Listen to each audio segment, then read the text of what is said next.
The schoolhouse in America is a familiar sight. To many adults, almost too familiar. In sight, but relatively out of mind. When they do think of it, some people know school as a place where children are taken care of, conveniently for them, 5 or 6 hours a day, 9 or 10 months a year. Others think of it as a filling station for cramming youthful heads with facts and figures. Still others see school through the rosy glass of childhood memories. Then there are those who know it as a place where the why and how of democracy is learned.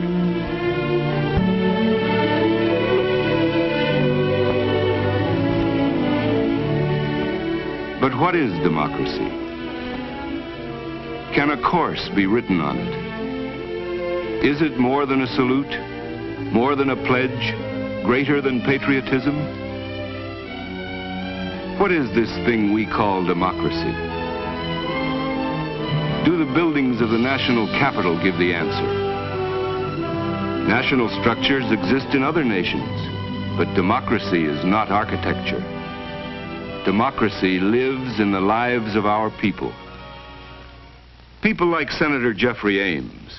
Educated as a lawyer, he is now both representative and leader of the people of his state. On this particular Wednesday, he studies, weighs, compares, matches pros and cons on a matter of increased aid to a foreign country. There's a man in his outer office with his own views on that subject. The senator's got to make up his own mind and risk his chance of re-election on his decision. Making decisions is a privilege of democracy. But the same day, at the same time, housewife Catherine Colmar also has decisions to make. In her living room in Portsmouth, New Hampshire, with her neighbors, she uses the democratic process. A chain broke on a swing in a public playground. Relatively unimportant, not like foreign aid, but a child might have been hurt. New equipment is needed. Money will have to be found for that. Mrs. Colmar finds money every day for home, children, husband's needs. Mother, wife, neighbor, she'll face a bigger problem before this Wednesday is over. And what of John Lawton, California manufacturer? 23 years ago, he was a truck driver for this electrical coil plant. Today, he's president and owner. He has not forgotten his old friends in the plant. He finds time to remember. He worked hard for his success and got responsibility. Now his business is making decisions. He leaves the truck driving and the coil making to others. Even so, he's got his hands full. He can say no to this salesman and stop an assembly line in Detroit. He's going to face a bigger problem today, have a more important decision to make, but he doesn't know it yet.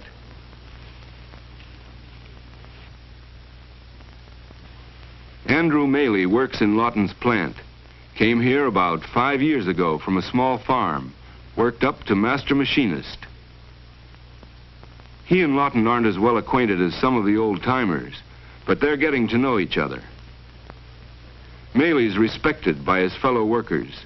He always gives a hand when the going gets rough. The way they work, the way they think, produces the goods the nation needs. The adjustment they make on a lathe, the way they settle a grievance, spells democracy.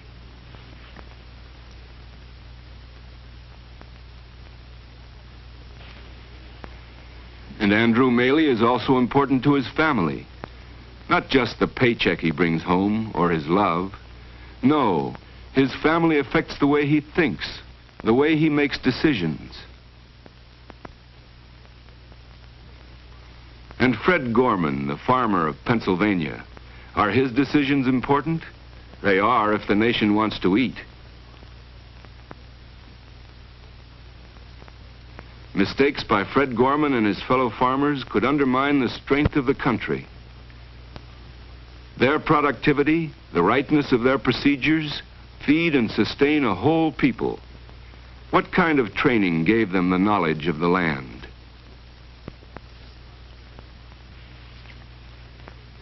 The seed in the back of Fred Gorman's truck can be cheap or expensive, good or poor. The decision is his. He can improve his herds for the future or make a quick profit now. He was trained to make up his mind about such things. He was trained to take his place as part of a living democracy. And his wife was brought up under the same system. She'll have a chance to apply her training before this day is over. There's a problem waiting for Fred Gorman. It came in the mail this morning. Fred's neighbors plan to build a system of reinforced drainage ditches emptying into a pond. That constitutes a problem for Fred and Mrs. Gorman. The best place for the pond is Fred's orchard. It's the lowest land in the area.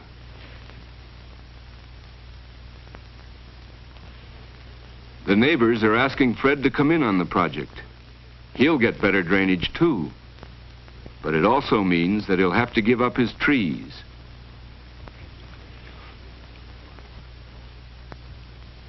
I wonder how Norm Erickson would feel if they were his trees. I bet he'd be glad to settle for the drainage he's got now. Now, Fred, you know this whole area needs better drainage. The Ericksons, look at the trouble they've had the past several years. And you remember Tom Bartlett's silo was almost washed away last spring. We haven't had so much trouble. That's no guarantee, Fred. If we don't do something to help, our land is going to get like theirs. And you know it. I don't like the idea of losing those trees. There's the problem in a nutshell. A tough one to crack. His land and his neighbor's needs. A dictator could solve it for Fred, but he prefers to do his own thinking.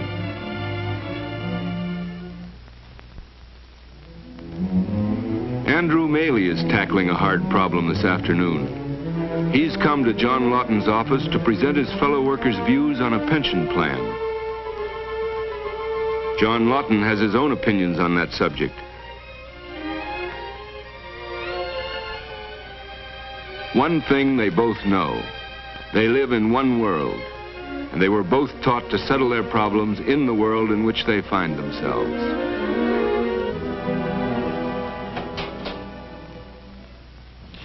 Hello, Bailey. Sit down. Hiya, Mr. Lawton. What's this trouble you want to see me about? I don't know as I'd call it trouble exactly, Mr. Lawton. I'd like to show you the new pension plan that we've got. I thought we had discussed the pension plan previously. We've discussed it over and over again, but now here is one item I'd like you to take a look at, right here.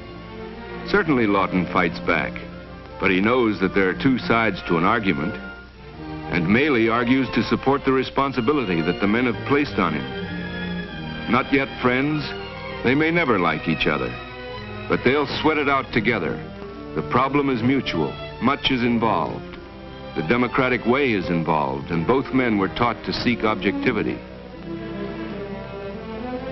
Catherine Colmar is trying to be objective as she examines a new home. To buy or to continue to rent, that is the question.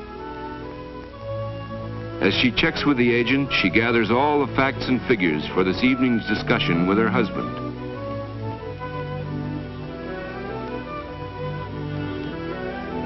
If they do buy, their present furniture will have to fit into the new space.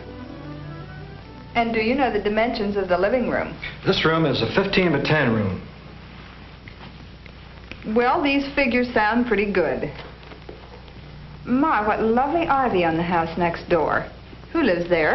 I think you'll find those neighbors to be very congenial, Mrs. Colmeyer. An awfully nice family. As a matter of fact, he's the assistant chief at the local county court. A very bright fellow. And his wife is charming, too. They have a son, I believe, of the same age as your eldest. Well, how nice. What's their name? As a matter of fact, they have a daughter, too. Oh? What's her name? Goldstein. Martin Goldstein. I wonder, do you mind if I go out and look at the yard again? I'd like to check the space out there. The agent certainly stalled on that question. She knows religion isn't a question, not in any decent society. How will her husband feel? Is this a pertinent fact to add to all the others in her notebook? What does she herself really think? Is this an opportunity to find out? Facing Mrs. Goldstein and her son across that narrow strip of lawn, does she see before her a bridge or a gulf? Neighbors or strangers? It may be that she sees no problem at all. Maybe she's only wondering where the agent went to school. And Senator Ames, what does the Democratic way mean to him? There's that problem waiting for him in his outer office. He has worked hard for understanding. To serve the people of his... He has become something of an expert in foreign economics, forestry, agriculture. Now he faces a constituent who has his own ideas on those subjects. The senator must really hear him and understand him. Well, I heard your speech from the floor of the Senate the other day. Senator, I just can't see it. Why should we American taxpayers have to pay for some broken-down, badly run economy halfway around the world just because its house isn't in order and ours is? It's bad business. And I can't see it, and a lot of other voters at home can't see it either. Let's put it this way, Mr. Baker. How would you feel if you had most of the money of our town? If your neighbors were having a rough time of it, with nothing to sell and no purchasing power? Now, if you sat by and did nothing about them, how would your business be affected? Well, it'd be hard, of course. But that wouldn't be my... It would be hard, and it would be your business. Now, the same thing applies if you put this country in place of yourself in the same situation. It's not only his own opinion the senator advances. There are many in his state who think as he does, others who do not. Which opinion will prevail? Educated himself, he must educate others. He must assume the mantle of leadership, yet know all the time that the opinion of the majority determines a democratic outcome. He must help mold that opinion. Problems? Every day. And the way they are solved determines the way the country functions.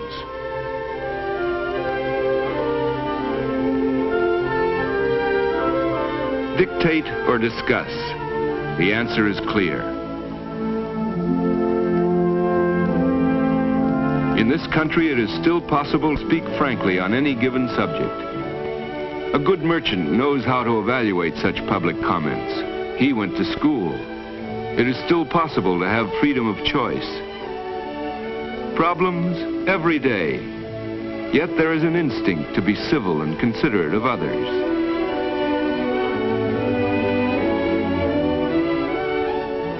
Differences of opinion? Surely. Yet differing goals can be reached without lies or bribery or violence. Developed within each citizen is the democratic spirit, the democratic method, the tools with which answers may be found. Those tools are sharpened in the schools of America. Their proper uses are made clear.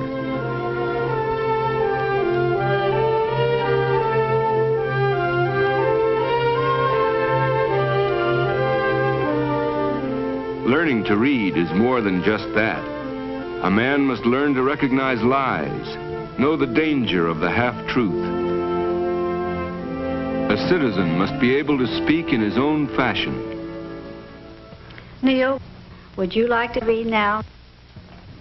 But Peter had a bright lantern which showed him the way, and soon he had come all the way. That was fine. Karen, would you like to read now? The statesman must know how to make others listen, how to evaluate and transmit what he reads. The foundation of national debate on great issues is built stone by stone in the classroom. History is freedom's weapon, fine minds speaking simple truths through the centuries, and sometimes even more important, the lament of tens of thousands dying in a gas chamber. The course of history and the way in which the course was changed, there is a relation between then and now. Perhaps there's a connection between what the men of the Constitutional Convention achieved here and what all of you did last week when you elected George to represent you on the school council. How about it, George? Did the class give you the power to be their boss, or did they appoint you to speak for them? George isn't our boss. We tell him what to do. We're still the boss, all of us. The housewife taught in this class will know that free citizens must be free from fear. The injustice of the past can kindle the indignation of today. Strange words sound strange until the language is learned, and the ways of the people who speak it must be learned too. Understanding brings respect and liking, a sense of sharing. A team consists of 15 players, whereas soccer requires but 11. Now I imagine a lot of you are still thinking about the big game last weekend. Henry, let's hear you tell us about it in French. Well, samedi dernier, nous, notre école, tous les étudiants de notre école nous jouions football. Football. Well, how do you say football in French? You're right, Henry. It's almost exactly the same in France as it is here, although they play the game a bit differently. Some say it's a bit rougher. Well, how did the game come out? Faith in the United Nations starts in school. The tolerance of different ways within one world is taught. One world, within one factory, men may speak different languages, or the same words may mean various things to different men. The finding of a common ground begins in school. The tools for living are further tempered in chemistry lab. Of course, learning how a basic oxide unites with an acid helps future chemists. Here, too, are future homemakers and lawyers, yes, and farmers and realtors, industrialists and craftsmen and senators. They are learning to check and approve, to balance and evaluate. None are born with those skills. They all have to be taught them. Here a boy may learn how to drain an orchard, or put his arithmetic to work on a neighborhood problem. Fred Gorman was taught the way to find the answer to his problem in school. He will not forget today. Mrs. Colmar was once an American schoolgirl. She will weigh all the factors on the house. John Lawton and Andrew Maley may not come to a meeting of minds, but they know how to effect a working compromise democratically. The method is the important thing. Senator Ames will do his level best to lead, and his constituent still has an unmarked ballot in his pocket. How will today's children function in a dangerous world? What means will they use to carve the future?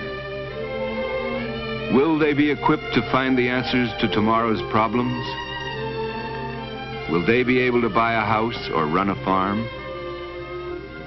Are the people who tolerate such schools as these really concerned about democracy's future? Can schools like these be trusted to clarify the minds of democracy's children?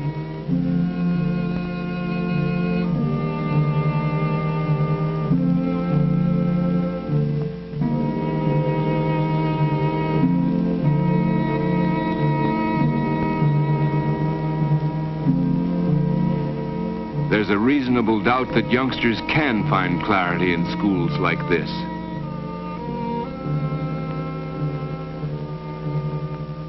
A teacher can't hammer out America's future with nothing but his bare hands.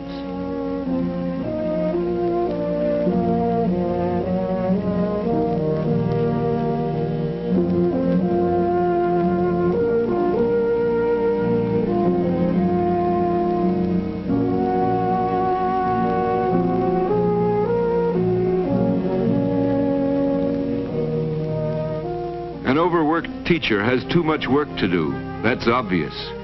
And an underpaid teacher may eventually lose her eagerness, her courage, her self-esteem. Or is America too busy to care? Are the needs greater than the most resourceful nation in the world can meet?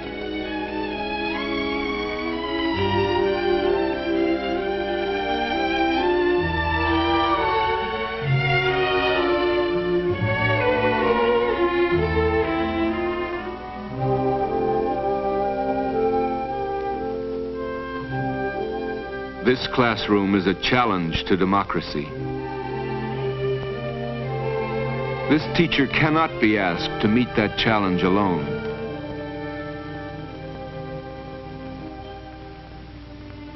A school like this holds more promise for America's future.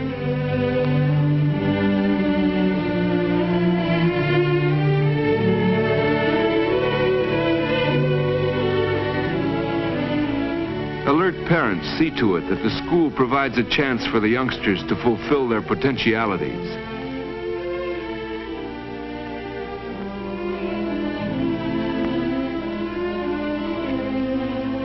Regimentation is considered primitive in good American schools. The children have an opportunity to stretch the muscles of their own initiative. They can fly and fancy any place they please. The air age acquires personal meaning. It's not easy to learn the meaning of freedom.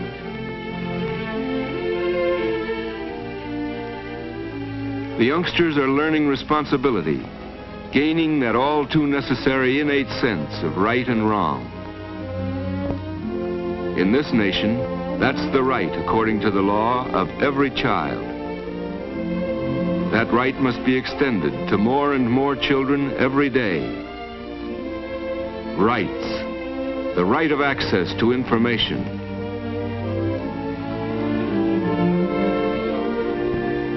The right to think and to speak without fear. The right to work toward chosen goals.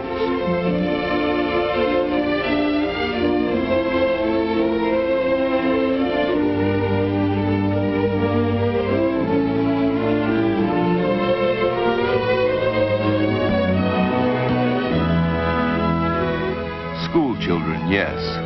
But in schools, they learn the ways of liberty which they must practice tomorrow to keep America free. As congressmen, businessmen, housewives, farmers, labor leaders, as Americans, their decisions and the way they make them will determine the nature of our democracy. Today in our schools, we can secure blessings of liberty to ourselves and our posterity.